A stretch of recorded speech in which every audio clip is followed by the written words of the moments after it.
తెలంగాణలో 30% విద్యార్థులు బడికి దూరమవుతున్నారు. అది 14-18 ఏళ్ల పిల్లలే. హై స్కూల్ దశకు రాగానే చాలా మంది యువత చదువులకు దూరమై డ్రాప్అవుట్ జాబితాలో చేరుతున్నారు.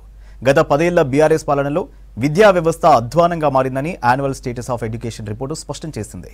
తెలంగాణలో కాంగ్రెస్ సర్కార్ వచ్చాక విద్యా వ్యవస్థ గాడిన పడుతోంది.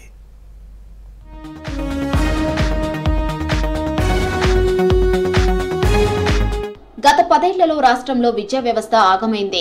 కేజీ టు పీజీ వరకు ఉచిత చదువులని ప్రచారం తప్ప ఏమీ లేదు. దీంతో చాలా మంది విద్యార్థులు చదువులకు దూరం అయ్యారు.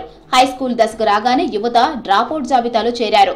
ఇది 10 ఏళ్లలో ఏటా 30% నమోదవుతూ వచ్చింది.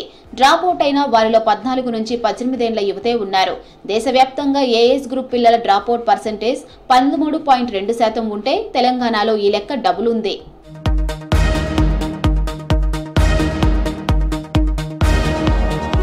Annual status of education report కీలకమైన విషయాల్ని బయటపెట్టింది. రాష్ట్ర జనాభాలో 7.6% ఉన్న ఖమ్మం జిల్లాలోని 59 గ్రామాల్లో ఈ సర్వే చేపట్టారు. వివిధ అంశాలతో విద్యార్థులపై చేసిన సర్వేలో అనేక విషయాలు తెలిసాయి. సర్వేలో డ్రాప్అవుట్ అవుతున్న విద్యార్థుల వివరాలు, డ్రాప్అవుట్ కారణాలు తెలుసుకున్నారు. ఇక విద్యార్థులకు రీడింగ్ స్కిల్స్, మ్యాథ్స్, ఇంగ్లీష్ పై ఎంతవరకు పట్టుంది, బేసిక్ స్కిల్స్, డైలీ జీవన విధానంలో డబ్బులు లెక్కించడం, రాయటం, చదవడం, చదివిన విషయాలని అర్థం చేసుకోవడం వంటి అంశాలపై సర్వే చేశారు. 14 నుంచి 18 సంవత్సరాల పిల్లల్లో ప్రాంతీయ భాష కూడా చదవటం, రాయటం రావటం లేదు.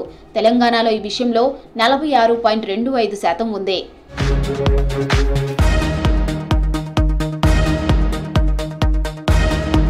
జాతీయ స్థాయిలో 14 నుంచి 18 సంవత్సరాల వయసు గల వారిలో 43.3% మంది 3 అంకెల లెక్కలు సాల్వ్ చేయగలరు.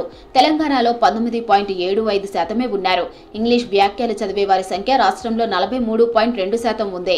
తెలంగాణలో ఓ జాతీయ స్థాయి సర్వే చేసిన రిపోర్టులో 17 నుంచి 18 సంవత్సరాల వయసు గల 62.3% మంది మహిళా విద్యార్థులు స్టాండర్డ్ 1 స్థాయి పాఠ్యపుస్తకాన్ని చదువుతున్నారు. 46.1% విద్యార్థులు 4 ప్రశ్నల్లో 3ంటికి సమాధానం ఇవ్వగలరని తేలింది.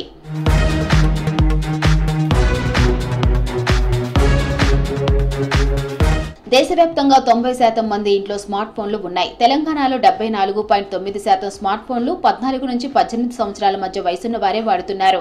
కానీ 38.5% మంది మాత్రమే స్మార్ట్ ఫోన్లో అలారం సెట్ చేయడం, గూగుల్ మ్యాప్లను వాడటం, దేశ మొదటి మహిళా రాష్ట్రపతి పేరును వెతకడం, వాట్సాప్ లో వీడియోలు షేర్ చేయడం వంటి డిజిటల్ పనులు చేస్తున్నారు. చేతితో స్మార్ట్ ఫోన్, కంప్యూటర్లు అందుబాటులో ఉండటంతో దేశం డిజిటల్ వేవ్ గా దూసుకెళ్తున్నట్లు కనిపిస్తున్నప్పటికీ వాస్తవానికి భిన్నంగా ఉన్నట్లు సర్వే గుర్తించింది. తెలంగాణలో 14 నుంచి 18 మధ్య పిల్లలు డ్రాప్అవుట్ కావడానికి గత ప్రభుత్వమే కారణమంటున్నారు ఉపాధ్యాయ సంఘాల నాయకులు. బీఆర్ఎస్ కేజీ టు పీజీ ఉచిత అనే విద్య మాటలు మాత్రమే చెప్పిందన్నారు. కాంగ్రెస్ సర్కార్ విద్యా వ్యవస్థను గాడిలో పెట్టే ప్రయత్నం చేస్తుందంటున్నారు.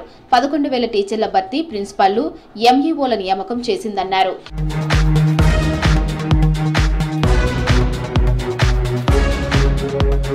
రాష్ట్రంలో బడికి దూరం అవుతున్న పిల్లల సంఖ్య పెరగడంపై ఆందోళన వ్యక్తం చేస్తున్నారు ఉపాధ్యాయ సంఘాల నేతలు.